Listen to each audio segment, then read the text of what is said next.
नमस्ते। आज हामी नेपालकै आफ्नै सुपर एप गोर्खा राइडको बारेमा कुरा गर्दैछौँ। यो एउटा यस्तो एप हो जसले हाम्रो दैनिक जीवनका लगभग सबै आवश्यकताहरू एउटै ठाउँमा पूरा गर्ने लक्ष्य राखेको छ।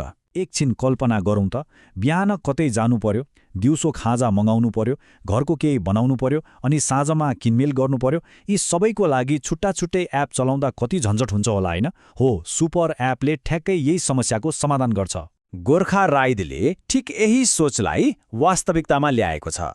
यसले हाम्रो दैनिकीलाई सजिलो बनाउन चाहिने लगभग सबै सेवाहरू एउटै मोबाइल एपभित्र समेटेको छ। ल, अब अलि गहिराइमा गएर हेरौँ गोर्खा राइडले सहरी जीवनलाई वास्तवमा कसरी सजिलो बनाइरहेको छ। हेर्नुहोस् त, गोर्खा राइड एउटा एप मात्र होइन, यो त सेवाहरूको एउटा प्याकेज जस्तै हो। यसमा यात्रा, खाना, किनमेल, घरको मर्मत सम्भार अनि अझ गजबको कुरा फोहोर व्यवस्थापन जस्ता धेरै सेवाहरू छन्। अब यीमध्ये केही मुख्य सेवाहरूलाई अलि नजिकबाट हेरौँ है त। सबैभन्दा पहिले यसको मुख्य सेवाबाटै सुरु गरौँ। राइड हेलिङ। सहरभित्र यताउता गर्नका लागि यो साँच्चै नै भरपर्दो माध्यम बनेको छ। यसमा पनि दुईवटा राम्रा विकल्पहरू छन्। यदि छिटो र निजी रूपमा कतै पुग्नु छ भने गोर्खा राइड छँदैछ, अनि यदि कसैलाई अलि पैसा बचाउनु छ र वातावरणको पनि ख्याल गर्नु छ भने गोर्खा पुलिङ रोज्न सकिन्छ, जहाँ एउटै रुटमा जाने अरूसँग राइड सेयर गर्न मिल्छ। ल, यात्राको कुरा त भयो। अब पालो आयो अर्को एकदमै महत्त्वपूर्ण आवश्यकताको, त्यो हो खाना। गोर्खा फुड मार्फत आफ्नो मनपर्ने स्थानीय रेस्टुरेन्टको खाना घरमै बसेर मगाउन सकिन्छ।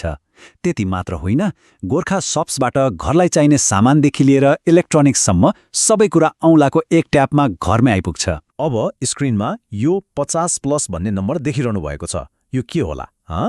ल, यो एकदमै रोचक छ। हो, यसको मतलब हो गोर्खा विशेषज्ञ सेवा मार्फत 50भन्दा बढी किसिमका कामहरूका लागि दक्ष र भरपर्दा पेसावरहरू सजिलै पाउन सकिन्छ। घरमा बिजुली वा पानीको लाइन बनाउनुहोस् वा निर्माणको काम नै किन नहोस्, सबैको लागि एक्सपर्ट पाउन सकिन्छ। अनि यो एप चलाउन सुरु गर्न कत्तिको सजिलो छ त? एकदमै सजिलो। बस 4वटा सिम्पल स्टेप्स। एप डाउनलोड गर्ने, आफ्नो अकाउन्ट बनाउने, आफूलाई चाहिने सर्भिस छान्ने अनि बुक गर्ने।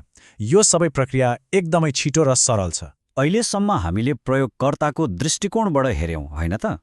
अब यो प्लेटफर्मको अर्को महत्त्वपूर्ण पाटो अर्थात् सेवा दिने पार्टनरहरूको बारेमा कुरा गरौँ। गोर्खा राइडले राइडर, कुनै खास सिप भएका विशेषज्ञ, गाडी मालिक र पसल धनीहरू सबैका लागि कमाउने अवसर सिर्जना गरेको छ।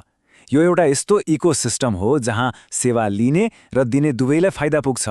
मानौ कसैसँग एउटा गाडी छ जुन त्यत्तिकै बसिरहेको छ, त्यसलाई पनि गोर्खा राइडमा दर्ता गरेर सजिलैसँग आम्दानीको स्रोत बनाउन सकिन्छ। यसको प्रक्रिया पनि एकदमै सिधा र सरल छ। सेवा प्रदायकको रूपमा जोडिन पनि खासै गाह्रो छैन। राइडरको लागि आफ्नो सवारी र लाइसेन्स भए पुग्छ भने विशेषज्ञको लागि आफ्नो सिपको प्रमाण भए पुग्यो। अब गोर्खा राइडलाई अन्य एपहरूभन्दा के कुराले साँच्चै फरक बनाउँछ त? यो केवल एउटा प्राविधिक प्लेटफर्म मात्र होइन, यसको एउटा ठूलो भिजन पनि छ। यो नाराले नै धेरै कुरा भन्छ होइन र? यो केवल व्यापार मात्र होइन, यो त स्थानीय समुदायलाई सँगै लिएर अगाडि बढ्ने एउटा पहल हो। यसलाई अरूभन्दा फरक बनाउने केही खास कुराहरू छन्। पहिलो, यो नेपालकै लागि नेपालीहरूकै आवश्यकता बुझेर बनाइएको हो। दोस्रो, यसले सुरक्षालाई निकै प्राथमिकता दिन्छ। तेस्रो, यसले स्थानीय व्यवसायसँग साझेदारी गर्छ। र चौथो, यसमा वातावरणलाई ध्यानमा राखेर केही पहलहरू पनि छन्। यो फोहोरबाट पैसा कार्यक्रम त साँच्चै नै एउटा गजबको र प्रशंसनीय पहल हो।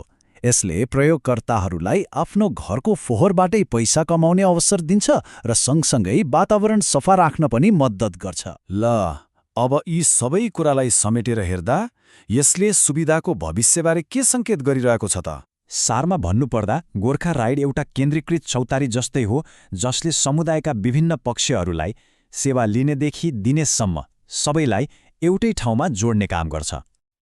आजको लागि यति नै, तर जाँदा जाँदै एउटा प्रश्न छोडेर जान्छु। के गोर्खा राइड जस्ता सुपर एपहरूले हाम्रो सहरी जीवन र स्थानीय अर्थतन्त्रलाई व्यवस्थित गर्ने भविष्यको नयाँ बाटो देखाइरहेका छन् त?